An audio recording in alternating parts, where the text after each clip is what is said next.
Hi all, welcome to Edus academy. അപ്പോൾ നമ്മുടെ DME staff nurse exam ഒക്കെ ഇങ്ങനെ അടുത്തുകൊണ്ട് വരികയാണ് അല്ലേ. സോ ഞാൻ കഴിഞ്ഞ വീഡിയോ ഒക്കെ ചെയ്തപ്പോൾ പറഞ്ഞിരുന്നു നിങ്ങൾക്ക് പഠിക്കാൻ ബുദ്ധിമുട്ടുള്ള നമ്മുടെ ക്ലാസ്സുകൾ വേണം എന്ന് പറയുന്ന ടോപ്പിക്സ് പറഞ്ഞാൽ ഉറപ്പായിട്ട് നമ്മൾ ചെയ്യാമെന്ന് പറഞ്ഞിരുന്നു. സോ ആക്ച്വലി കഴിഞ്ഞ വീഡിയോയിൽ ഒരുപാട് പേര് ചോദിച്ചിരുന്നു അല്ലേ, മൈക്രോബയോളജി റിലേറ്റ് ചെയ്തിട്ട് ഒരു ഡിസ്കഷൻ ചെയ്യാവോ, അതിൽ ഇമ്പോർട്ടൻറ്റ് പോയിന്റ്സ് ഡിസ്കസ് ചെയ്യാവോ എന്ന് ചോദിച്ചിരുന്നു. ആക്ച്വലി അതിന് ഒരു റിപ്ലൈ എന്നുള്ള രീതിയിലാണ് വളരെ ഇമ്പോർട്ടൻ്റ് ആയിട്ടുള്ള പോയിന്റ്സ് ആണ് നമ്മൾ ഇന്ന് മൈക്രോബയോളജിയിൽ നിന്ന് ഡിസ്കസ് ചെയ്യാനായിട്ട് പോകുന്നത്. നോക്കാം. സോ ആദ്യമായിട്ട് നമുക്കറിയാം അല്ലെ, ഫാദർ ഓഫ് മൈക്രോബയോളജി എന്ന് പറയുന്നത് ആരാണ്? ലൂയി പാസ്റ്റർ ആണ് ഫാദർ ഓഫ് മൈക്രോബയോളജി എന്ന് പറയുന്നത്. അതേസമയം ഫാദർ ഓഫ് മെഡിക്കൽ മൈക്രോബയോളജി കേട്ടോ, ഫാദർ ഓഫ് മെഡിക്കൽ മൈക്രോബയോളജി ആരാന്ന് ചോദിച്ചു കഴിഞ്ഞാൽ റോബർട്ട് കോച്ച് ആണ് കേട്ടോ. റോബർട്ട് കോച്ച് ആണ് ഫാദർ ഓഫ് മെഡിക്കൽ മൈക്രോബയോളജി എന്ന് പറയുന്നത്. നെക്സ്റ്റ് കോച്ച് പോസ്റ്റുലേറ്റ്, നമുക്കൊക്കെ അറിയുന്ന അല്ലെ, കോച്ച് പോസ്റ്റുലേറ്റ് എന്ന് പറയുന്നത്. So coach postulate prove the causative link between A microbe and disease. അതായത് ഒരു കോസേറ്റീവ് ഓർഗാനിസവും ഡിസീസും ആയിട്ടുള്ള ലിങ്ക് പ്രൂവ് ചെയ്തത് ഏത് പോസ്റ്റുലേറ്റ് ആണ്? കോച്ച് പോസ്റ്റുലേറ്റ് ആണ് ആക്ച്വലി മൈക്രോ ഓർഗാനിസവും അല്ലെങ്കിൽ മൈക്രോബും ഒരു ഡിസീസുമായിട്ടുള്ള ലിങ്ക് പ്രൂവ് ചെയ്തത്. നെക്സ്റ്റ് വളരെ ഇമ്പോർട്ടന്റ് ആണ് ഓട്ടോക്ലേവിംഗ് എന്ന് പറയുന്നത്. സാധാരണ ഒരുപാട് എക്സാമിന് ചോദിച്ചിട്ടുള്ളതാണ് ഓട്ടോക്ലേവ് അല്ലെ. ഓട്ടോക്ലേവ് എന്താണ്?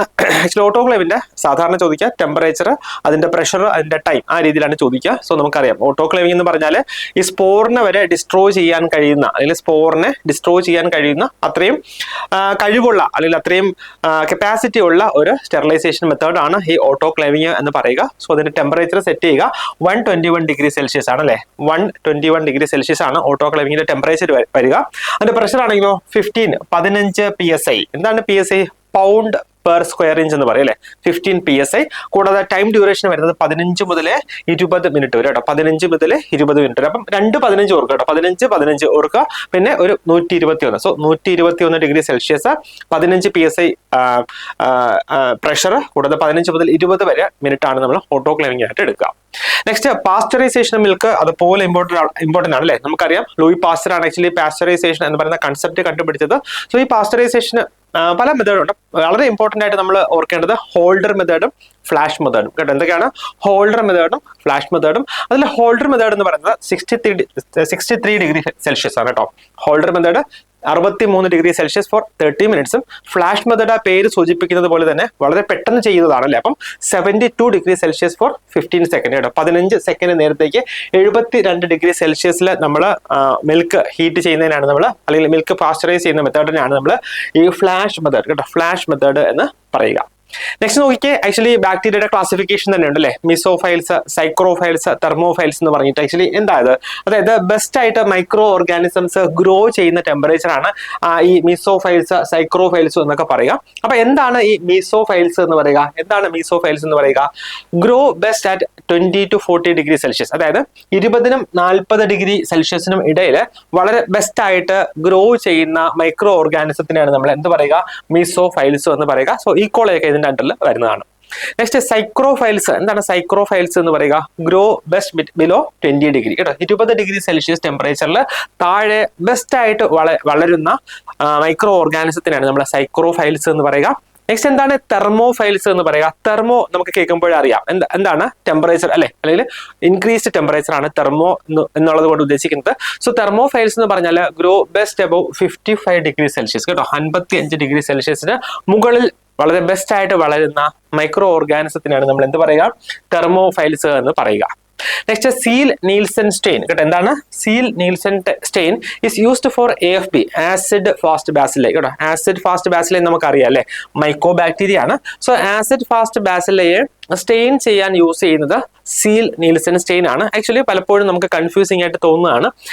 AFB നമ്മൾ ചോദിക്കാറുണ്ട്, ഗ്രാം പോസിറ്റീവ് ആണോ ഗ്രാം നെഗറ്റീവ് ആണോ എന്നൊക്കെ ചോദിക്കാറുണ്ട്. ഇത് actually neither gram positive nor gram negative എന്നാണ് പറയുക. സോ സ്പെസിഫിക് ആയിട്ട് ഈ മൈക്കോ ബാക്ടീരിയ എന്ന് പറയുന്നത് ഒരു ആസിഡ് ഫാസ്റ്റ് ബാസിലൈ ആണ് എന്ന് ഓർക്കുക. നെക്സ്റ്റ് ആക്ച്വലി കോണി ബാക്ടീരിയം ഡിഫ്തീരിയ കേട്ടോ. കോണി ബാക്ടീരിയം ഡിഫ്തീരിയ സ്റ്റെയിൻ ചെയ്യാനായിട്ട് യൂസ് ചെയ്യുന്നത് ഏത് സ്റ്റെയിൻ ആണ്? ആൽബർട്ട് സ്റ്റെയിൻ ആണ്. ഇമ്പോർട്ടന്റ് ആണ്. കോണി ബാക്ടീരിയം ഡിഫ്തീരിയ സ്റ്റെയിൻ ചെയ്യാനായിട്ട് നമ്മൾ യൂസ് ചെയ്യുന്ന സ്റ്റെയിനിന്റെ പേരെന്താണ്? ആൽബർട്ട് സ്റ്റെയിൻ ആണ്. വളരെ ഇമ്പോർട്ടന്റ് ആണ്.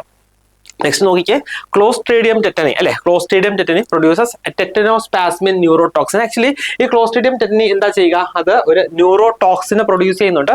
അതിന്റെ പേരാണ് എന്താ? ടെറ്റനോസ്പാസ്മിൻ ടോക്സിൻ എന്ന് പറയുന്നത് ഇമ്പോർട്ടന്റ് ആണ്. നെക്സ്റ്റ് ക്ലോസ്ട്രീഡിയം ബോട്ടുലിനം അല്ലെ, ഈ സാധാരണ നമ്മളെ കാൻഡ് ഫുഡ് അല്ലെങ്കിൽ ടിൻഡ് ഫുഡിലൊക്കെ ഫുഡ് പോയിസൺ ഉണ്ടാക്കുന്ന മൈക്രോ ഓർഗാനിസം അല്ലെങ്കിൽ ടോക്സിൻ ആണ് ഈ ക്ലോസ്ട്രീഡിയം ബോട്ടുലിനം എന്ന് പറയുന്നത്.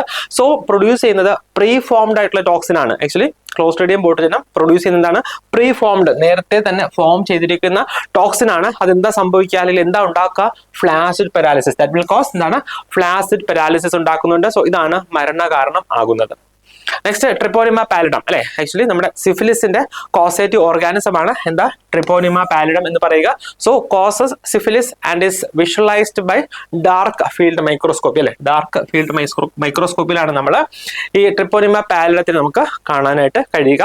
നെക്സ്റ്റ് പോളിയോ വൈറസ് എന്ന് പറയുന്നത് എന്താണ്? അതൊരു പൈക്കോണ വൈറസ് ആണ് കേട്ടോ, ഇമ്പോർട്ടന്റ് ആണ്.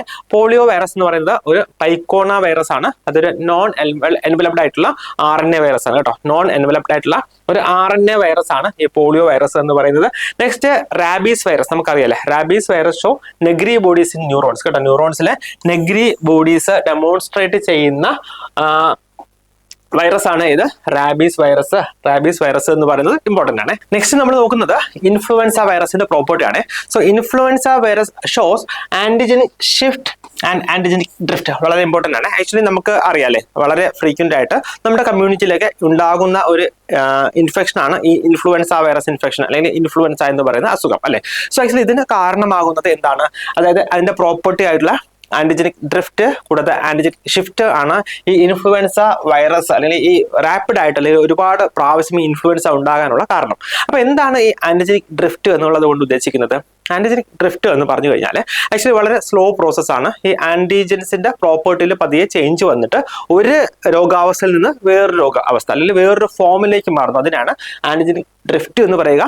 അതേസമയം ആന്റിജനിക് ഷിഫ്റ്റ് എന്താണ്? അത് ആക്ച്വലി വളരെ പെട്ടെന്ന് തന്നെ ഉണ്ടാകുന്ന രൂപാന്തരമാണ്. അതായത് ഇൻഫ്ലുവൻസ വൈറസിന് വളരെ പെട്ടെന്ന് തന്നെ സംഭവിക്കുന്ന രൂപാന്തരത്തിനെയാണ് നമ്മൾ ഈ ആന്റിജനിക് ഷിഫ്റ്റ് എന്ന് പറയുക. സോ സാധാരണ ഈ ആന്റിജനിക് ഷിഫ്റ്റ് ആണ് ഈ പാൻഡമിക്കിന് ഒക്കെ കാരണമാകുന്നത് എന്ന് കൂടി ഓർക്കുക. നെക്സ്റ്റ് നമ്മൾ ഡിസ്കസ് ചെയ്യുന്നത് വളരെ ഇമ്പോർട്ടന്റ് ആയിട്ടുള്ള ഇമ്മ്യൂണോഗ്ലോബുലിൻസിനെ കുറിച്ചാണ്. സോ നോക്കിക്കേ, IgM is the first antibody to appear in infection. ഒരു ഇൻഫെക്ഷൻ ഉണ്ടായിട്ടുണ്ടെങ്കിൽ അതിൽ ആദ്യമായിട്ട് ഫോം ചെയ്യുന്ന ആന്റിബോഡി ഏതാണ്? IgM ആണ്, ഇമ്പോർട്ടന്റ് ആണ്. നെക്സ്റ്റ് നോക്കിയാൽ IgG indicates past infection or immunity കേട്ടോ. അതായത് നേരത്തെ ഉണ്ടായിരുന്ന ഇൻഫെക്ഷനോ ഇമ്മ്യൂണിറ്റിയോ ഒക്കെ ഇൻഡിക്കേറ്റ് ചെയ്യുന്നത് എന്ത് വെച്ചിട്ടാണ്? IgG ആണ്. Next IgA is found in secretions and also provide mucosal immunity അല്ലെ. അതായത് IgA നമ്മൾ സാധാരണ ബോഡി സെക്രീഷൻസിലാണ് നമുക്ക് കാണാനായിട്ട് കഴിയുന്നത്. നെക്സ്റ്റ് IgE ആണെങ്കിലോ മീഡിയേറ്റ്സ് ടൈപ്പ് 1 ഹൈപ്പർ സെൻസിറ്റിവിറ്റി കേട്ടോ. IgE എന്താ മീഡിയേറ്റ് ചെയ്യുന്നത്? ടൈപ്പ് 1 ഹൈപ്പർ സെൻസിറ്റിവിറ്റി ആണ് മീഡിയേറ്റ് ചെയ്യുന്നത്, ഇമ്പോർട്ടന്റ് ആണ്. നെക്സ്റ്റ് CD4+ T സെൽസ് ആണെങ്കിലോ help in cell mediated and humoral immunity. അതായത് നമ്മുടെ സെൽ മീഡിയേറ്റഡ് ഇമ്മ്യൂണിറ്റി കൂടാതെ ഹ്യൂമറൽ ഇമ്മ്യൂണിറ്റിക്കോ ഒക്കെ ഹെൽപ്പ് ചെയ്യുന്നത് എന്താണ്? CD4 സെൽ കൗണ്ട് ആണ് എന്ന് ഓർക്കുക. നെക്സ്റ്റ് വളരെ ഇമ്പോർട്ടന്റ് ആണ്, pseudomonas aeruginosa is common in burn wound infections കേട്ടോ. അതായത് നമ്മുടെ പേഷ്യൻസിന് ബേൺ വൂണ്ട് വന്നിട്ട് അതിന് ഇൻഫെക്ഷൻസ് വരികയാണെങ്കിൽ അതിന് കാരണക്കാരനായ മൈക്രോ ഓർഗാനിസം ഏതാണെന്ന് ചോദിച്ചെങ്കിൽ എന്താണ്? സ്യൂഡോമോണസ് എറോജിനേസ ആണ് എന്ന് ഓർക്കുക, ഇമ്പോർട്ടന്റ് ആണ്. നെക്സ്റ്റ് നോക്കിയേ, staphylococcus epidermidis infects prosthetic device and IV lines. അതായത് ഏതെങ്കിലും പേഷ്യൻസിന് പ്രോസ്തറ്റിക് ഡിവൈസ് അല്ലെങ്കിൽ IV ലൈൻസ് ഒക്കെ ഉണ്ട് എന്നുണ്ടെങ്കിൽ ഏത് മൈക്രോ ഓർഗാനിസം ആണ് കോമൺ ആയിട്ട് അല്ലെങ്കിൽ യൂഷ്വൽ ആയിട്ട് അഫക്ട് ചെയ്യുന്നത് എന്ന് ചോദിച്ചു കഴിഞ്ഞാൽ സ്റ്റഫൈലോകോക്കസ് എപ്പിഡെർമിഡിസ് ആണ് എന്ന് ഓർക്കാം. നെക്സ്റ്റ് ETO അല്ലെങ്കിൽ ethylene oxide gas sterilises heat sensitive materials. Actually നമ്മൾ ഹോസ്പിറ്റലൊക്കെ യൂസ് ചെയ്യുന്ന ചില ഇൻസ്ട്രുമെന്റ്സ് ഉണ്ട് അല്ലേ, അത് എന്താണ്? ഹീറ്റ് സെൻസിറ്റീവ് ആയിരിക്കും. അതായത് ചൂട് അടിച്ചു കഴിഞ്ഞാൽ അത് ചിലപ്പോൾ നശിച്ചു പോകാൻ സാധ്യതയുണ്ട്. സോ അങ്ങനെയുള്ള കേസിൽ നമ്മൾ സ്റ്റെറിലൈസേഷൻ ഏജന്റ് ആയിട്ട് യൂസ് ചെയ്യുന്ന എന്താണ്? ETO അല്ലെങ്കിൽ എത്തിലിൻ ഓക്സൈഡ് ഗ്യാസ് ആണ് നമ്മൾ സ്റ്റെറിലൈസേഷൻ ഏജന്റ് ആയിട്ട് യൂസ് ചെയ്യുന്നത്. നെക്സ്റ്റ് നോക്കിയാൽ hot air oven sterilisation requires 160 degree for 2 hours. Actually hot air sterilisation എന്ന് പറയുന്നത് നമുക്കറിയാം ഒരു ഡ്രൈ മോഡ് ഓഫ് സ്റ്റെറിലൈസേഷൻ ആണ്. സോ ഇതിന് ഏതാണ് ടെമ്പറേച്ചർ ആവശ്യമായിട്ട് വരിക? 160 ഡിഗ്രി സെൽഷ്യസ് ആണ് ഫോർ 2 hours ആണ് വേണ്ടി വരിക.